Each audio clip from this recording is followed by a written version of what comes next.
very nicely, beautifully balanced on the ski. Great strength in the core areas, trying to transmit that power into the ski speed. And the time just outside, 6:44.7, second place at the moment.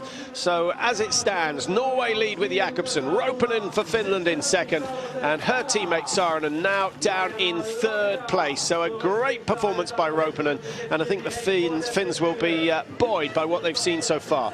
Shikalova looks to be on a go slow, but it's deceiving. I was just about to say, what a contrast in techniques. Have we just seen Johaug with incredible tempo, and the strength of Shikalova only 3.5 behind. Yeah, Shikalova 3 seconds quicker than Johaug, and she's taken half as many strides so far. 57. The penultimate starter and one of the Tour favourites, Ariana Follis, brilliant sprinter, leads the Sprint World Cup standings, having won in Dusseldorf. In fairness, Marit Bjørgen wasn't there, but Marit Bjørgen isn't here, so that doesn't matter. So Follis has the sprinting capability. She's got the experience to know exactly what to do, and she'll certainly be plotting away to overhaul Jakobsen, who leads at the moment. Anna Haag. +9. I'm surprised she was there or thereabouts at the halfway at the 1.4 kilometer.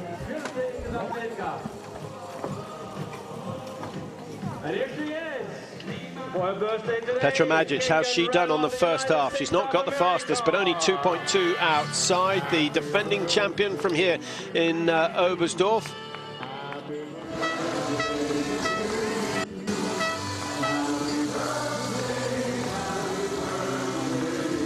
Kickin Randall on the is on the tracks, and of course it's her birthday today.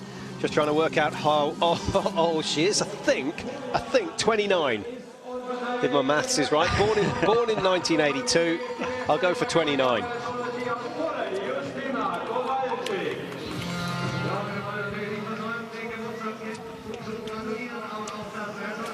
Good start from Justina Kowalczyk, the last woman away in this women's prologue, the very first event of the 2010-2011 Tour de Ski, the 5th time this event has been held. There was a huge amount of criticism after the first Tour de Ski, Mike. They've just meddled with it a little bit. They've changed this point scoring system, they've changed the balance of racing, and they've got it as near perfect as they can do. Jörg Kapal with Vegard Ulvang both putting in sterling work to produce what is the highlight of the season. I think it was a very, very brave move, Patrick. A lot of the old traditionalists said, no, we don't want to turn this into like a cycle race or a tour. It's cross-country skiing. You can't do that. But I think it works fine. The athletes vote with their feet, they come along here, and that's the important thing. The money at stake is great. The TV audience, 460 million last year, it'll be more this year. So I think it's lifted cross-country skiing. I love it.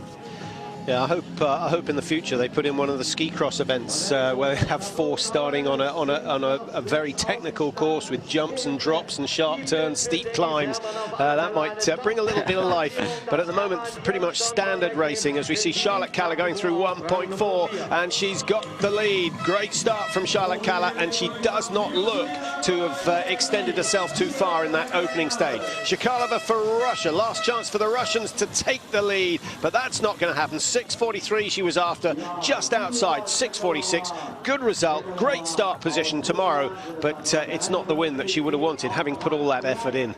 Third place, it's not, I mean, you can pick up 5 extra bonus seconds, but it's not likely now that Shikalova is going to remain in third place. What about Ariana Follis? Needs to be under the marker in 3:22 to have a chance. In fact, 3:21 would still see her a little bit pushed. She's got a couple of meters to go, and for me, this time looks very, very good indeed. There, the banner just round the corner, 22, 23, 24. No, she's outside by a considerable margin. I'm a little surprised too that the snow, in fairness, this falling snow, it slows things down under your skis. But she'll be disappointed, fellas. Yeah, but Charlotte Kaller only started 30 seconds in front of her on exactly the same conditions. So I think maybe we can say that the Italian ski preparation is not spot on today. Swedes seem to have got it right. The Norwegians have got it right. The Finns certainly have got it right, as we see Petra Majic come across the line. First last year, all she can manage at the moment is 6th and likely to be pushed out of the top 8 positions, because we still have Longer, Kaller, Follis and Kowalczyk to finish.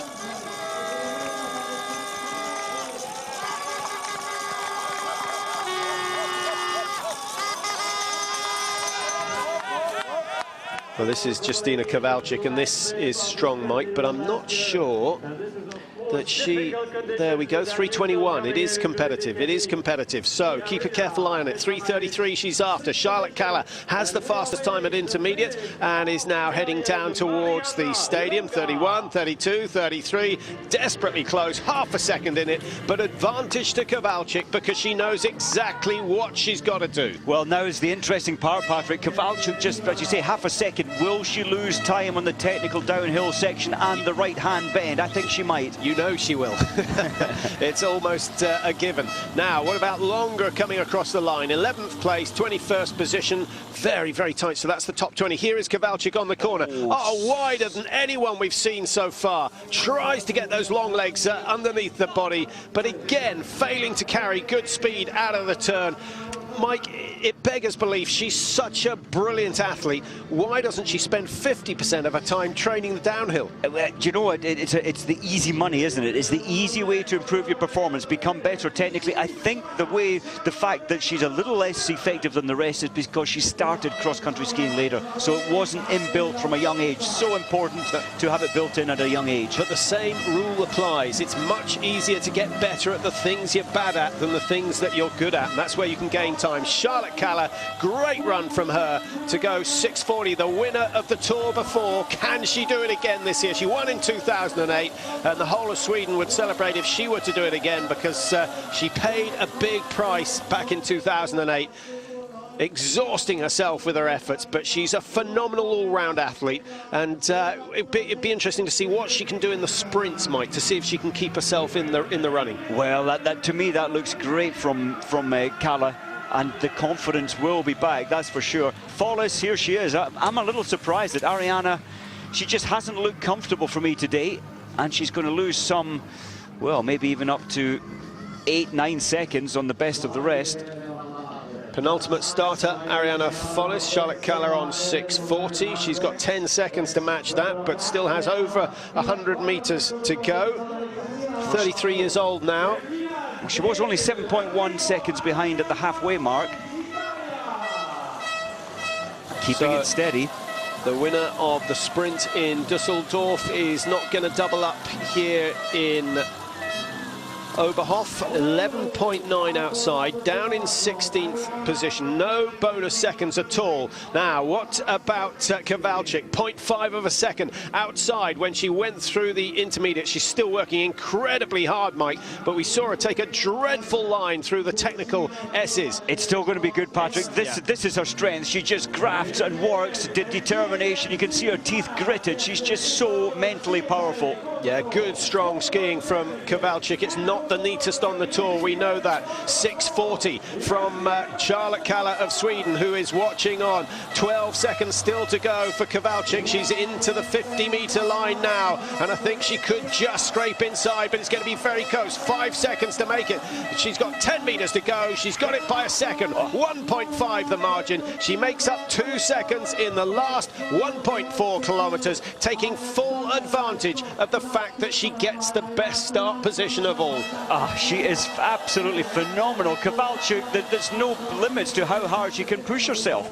Any information she's given, she reacts. She pushes even harder. You could argue it's an advantage going last. It's all ahead of you. but she'll be going first tomorrow with a 15-second bonus. And I think if the snow hadn't come, the margin between Kowalczyk and the likes of Ropinen and Saarinen would be far more than just 7 seconds. But it's Kowalczyk who picks up the 15 bonus seconds and will start first in the pursuit tomorrow. Now, if it's snowing again tomorrow, that won't be an advantage either, and the forecast is for some more snowfall. Kowalczyk, Kalle and Jakobsen, the top three, Poland, Sweden and Norway celebrating, each of them getting a fair share of the bonus seconds, but it's Kowalczyk who has that 15-second margin. Petra Majic, last year's winner, down in 8th position, and then Kristoffersen just behind Ilyina of Russia, who we thought was going to be right up in the top 5 today.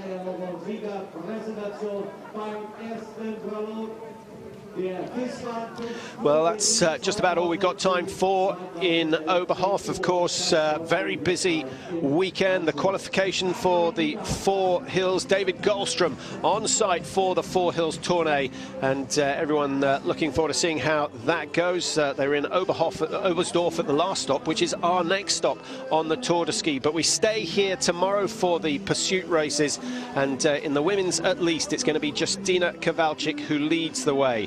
But the 2008 winner, Charlotte Kalle, is in second place, and then Astrid Jakobsen of Norway will be starting third. And the Finns, I think, will be delighted. Ropinen and Saarinen both starting in the top 6. We'll be back in an hour and a half. We have the men's prologue coming up. Can Petter Northug do what he did last year? Join us in an hour and a half.